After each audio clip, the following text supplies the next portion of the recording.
melampaui segala akal, itulah yang menguasai hati dan pikiranmu dalam Kristus Yesus Tuhan. Amin. Bapak, Ibu, saudara-saudara terkasih dalam Kristus Yesus, selamat tahun baru bagi kita sekalian. Sungguh anugerah Tuhan kita boleh sampai kepada tahun baru 2022 ini, dan semoga kasih setia Tuhan menyertai kita dalam perjalanan kehidupan kita di tahun ini. Firman Tuhan bagi kita pada saat ini tertulis dalam Mazmur 147 ayat 12 sampai ayat 20. Demikian dikatakan: Megahkanlah Tuhan, hai Yerusalem, pujilah Allahmu, hai Sion, sebab Ia meneguhkan palang pintu gerbangmu dan memberkati anak-anakmu di antaramu. Ia memberikan kesejahteraan kepada daerahmu dan mengenyangkan engkau dengan gandum yang terbaik. Ia menyampaikan perintahnya ke bumi, dengan segera firman-Nya berlari. Ia menurunkan salju seperti bulu domba dan menghamburkan embun beku seperti abu. Ia melemparkan air batu seperti pecahan-pecahan. Siapakah yang tahan berdiri menghadapi dinginnya? Ia menyampaikan firman-Nya, lalu mencairkan semuanya. Ia meniupkan anginnya, maka air mengalir. Ia memberitakan firman-Nya kepada Yakub, ketetapan-ketetapannya dan hukum-hukumnya kepada Israel. Ia tidak berbuat demikian kepada segala bangsa, dan hukum-hukumnya tidak mereka kenal. Haleluya. Saudara-saudari dikasihi Tuhan, perikop firman Tuhan saat ini merupakan bagian kedua dari pasal 147. Bagian awal sebenarnya sudah dibahas sebelumnya, yakni pada malam Natal yang lalu.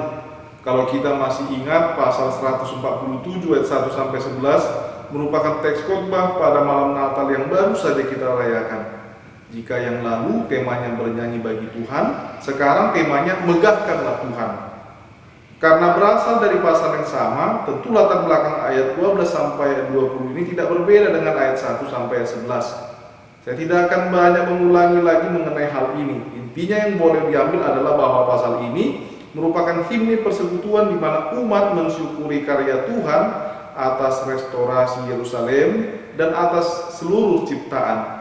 Namun kita akan melihat apa kekhasan dari perikop ini, apa pesan spesifik yang bisa kita peroleh. Yang pertama, seluruh umat Tuhan memuliakan Tuhan. Mungkin dari kita ada yang berpikir bahwa Yerusalem identik dengan Sion, dan sebaliknya Sion identik dengan Yerusalem. Namun kalau kita perhatikan 1 Raja-Raja 8 ayat 1 dan 2 Tawarikh 5 ayat 2, kita akan dengan mudah melihat bahwa keduanya berbeda. Ceritanya yakni mengenai Salomo memberi perintah agar tabut perjanjian dipindahkan dari Sion ke Yerusalem. Ternyata Yerusalem dan Sion bersebelahan atau bertetangga, dan penduduk keduanya hidup berdampingan. Lebih lanjut dari keterangan seorang rabi bernama Eliyahu Kramer dari Vilna, kita bisa tahu bahwa kalangan bangsawan tinggal di Sion, sementara kalangan rakyat biasa tinggal di Yerusalem. Namun terlepas dari perbedaan itu, mereka sama-sama dipanggil untuk memuliakan Tuhan.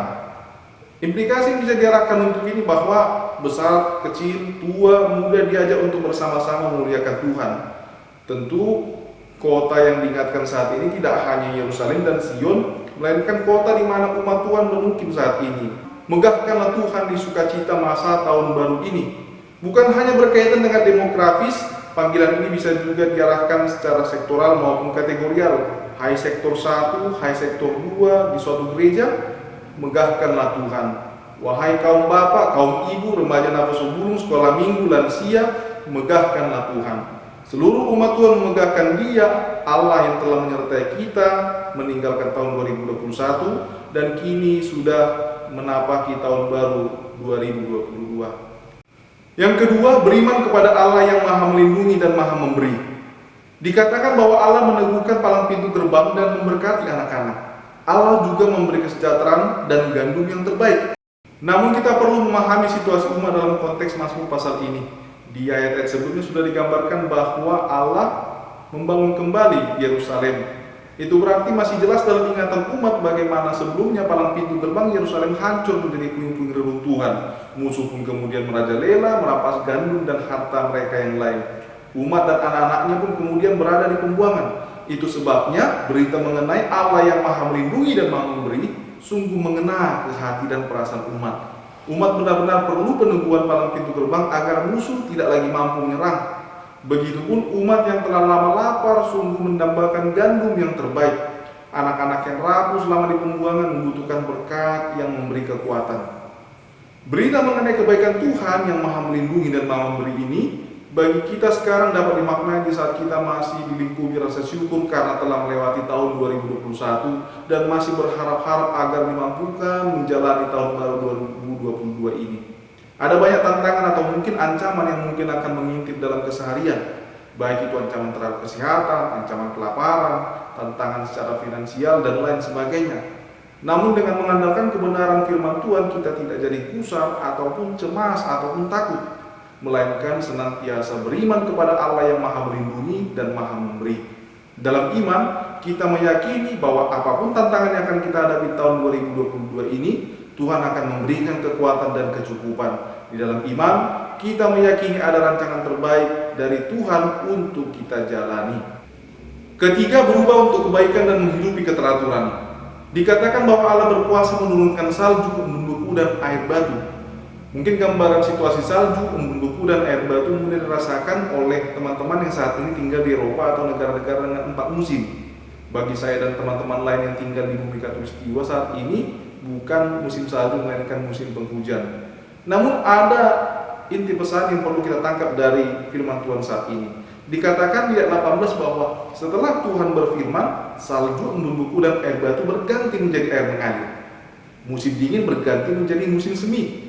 Dari situ bisa kita peroleh pemahaman bahwa Tuhan berkuasa atas ciptaannya dan firman-Nya berkuasa membawa perubahan dan keteraturan. Allah tidak menginginkan manusia terus menahan dinginan salju. Dia mendatangkan perubahan sehingga air pun mengalir dan mendatangkan kelegaan bagi manusia. Kita memahami bahwa dalam firman-Nya Allah menunjukkan kehendak-Nya akan perubahan dan keteraturan. Dari situ kita bisa menarik suatu implikasi bagi umat Tuhan saat ini untuk mengalami perubahan dan keteraturan di tahun baru ini. Kita dapat mengevaluasi perjalanan kehidupan kita tahun lalu untuk tidak jatuh pada kesalahan yang berulang. Mari terus memperbaiki diri untuk lebih baik lagi seturut dengan kehendak Tuhan. Selain itu, baiklah kita menghidupi keteraturan. Bila sudah waktunya bekerja, bekerjalah. Bila sudah waktunya beristirahat, beristirahatlah. Jangan pada waktu bekerja malah beristirahat atau pada waktu beristirahat malah bekerja. Karena sebentar lagi masa liburan akan segera berakhir dan aktivitas akan berlangsung seperti biasa. Oleh karena itu, pelajar akan kembali belajar, karyawan akan kembali berkantor, dan lain sebagainya. Rutinitas mulai esok akan seperti biasa lagi. Oleh karena itu, jalanilah dengan rasa syukur.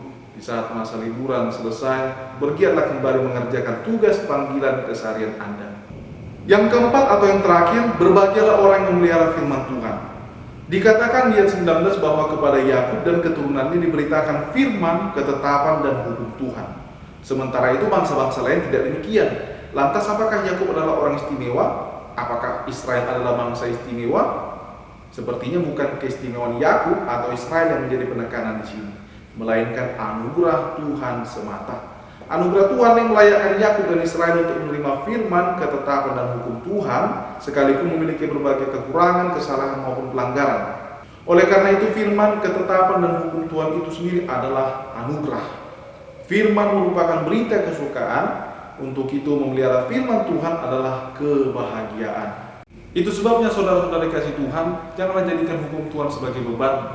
Mengerjakan hukum Tuhan ataupun kehendak Tuhan selainnya dimaknai sebagai menghidupi anugerah yang daripada Tuhan.